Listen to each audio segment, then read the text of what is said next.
Hi, it's Deb from Deb's Days Designs, and I'm back with another project. Today we're making this cute apple bunting. Use it to decorate your home or even your classroom for fall and back to school. Before I get started, I publish new content frequently, so be sure to subscribe to my YouTube channel or stop by the blog at debsdays.com and check out my Etsy shop, Deb's Days Designs. That's where you'll find a digital version of this project. You can download it at home and print out the entire pattern. It has the materials list and cutting measurements, step-by-step written instructions, color photos, and the printable template. Or, to save paper, just read through the directions on your device and then print out just the template page. All right, let's get this project started.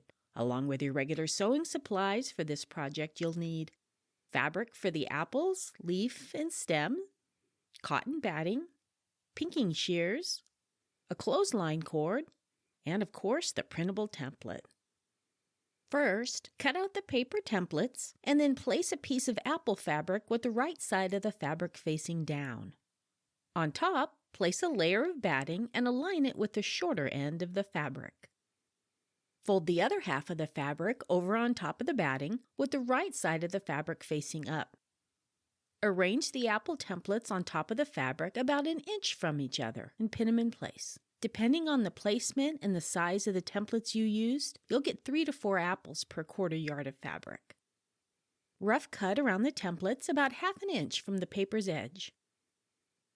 Stitch each apple by sewing around the outside of the template very close to the edge of the paper. Take your time, especially on the curves. Follow the same steps to make apples from the other 2 pieces of apple fabric and batting. Use pinking shears or a pinking blade to trim a 1/4 inch to ½ inch outside the stitching lines. To make the leaves, place the piece of leaf fabric with the right side of the fabric facing down. On top, place the layer of batting and align it with the shorter end of the fabric. Fold the other half of the fabric over on top of the batting with the right side of the fabric facing up. Arrange the leaf templates on top of the fabric about an inch away from each other and pin them in place. Rough cut around the templates about ½ inch from the paper's edge.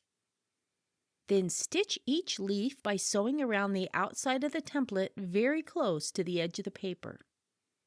When all the leaves have been sewn, use pinking shears or a pinking blade to trim a 1/4 inch to ½ inch outside the stitching lines. To make the stems, fold the strip in half lengthwise with the wrong sides of the fabric facing each other and press it to make a crease. Open it back up. Fold one side to the midpoint crease and press it. Fold the other side to the midpoint crease and press it. Fold the entire piece over and press it. Top stitch about 1/8 inch from the edges all the way around and across the fabric strip. Fold a strip in half, making a loop.